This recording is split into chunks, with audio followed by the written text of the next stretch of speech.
My brother, Caleb, always had a thing for expensive hobbies. Last Saturday, he called me, sounding totally out of breath. He said he was stuck in a massive pileup on the I-95, and that he'd be off the grid for a few hours while the police cleared the scene. Standard Caleb drama, right? I told him to stay safe, hung up, and went back to my Netflix marathon. But then, there was a knock at the door. It was our mom. She looked like she'd seen a ghost. She asked if I'd heard from Caleb. I told her the crash story, and her face went completely white. She pulled out her phone and showed me a text from him, sent 10 minutes after mine. It said, "Hey mom, staying late at my brother's house to help him fix his deck. Don't wait up."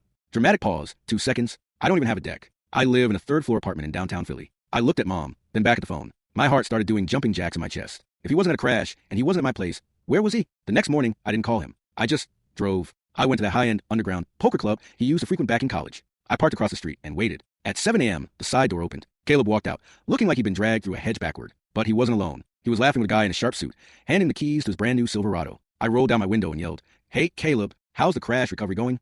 He froze. The guy in the suit just smirked and hopped into Caleb's truck, and drove away. Caleb walked over, his voice shaking. "It's not what it looks like, man. I got into a bit of hole." "A hole?" I asked, my voice getting louder. "You told mom you were with me. You told me you were in a wreck. How much, Caleb?" He looked at the ground and whispered, 84,000. That was mom's retirement fund, the one he had power of attorney over to help her invest. I looked at my brother, the person I grew up idolizing, and realized that sometimes the biggest wrecks aren't on the highway. They're sitting right in front of you, asking for one more chance.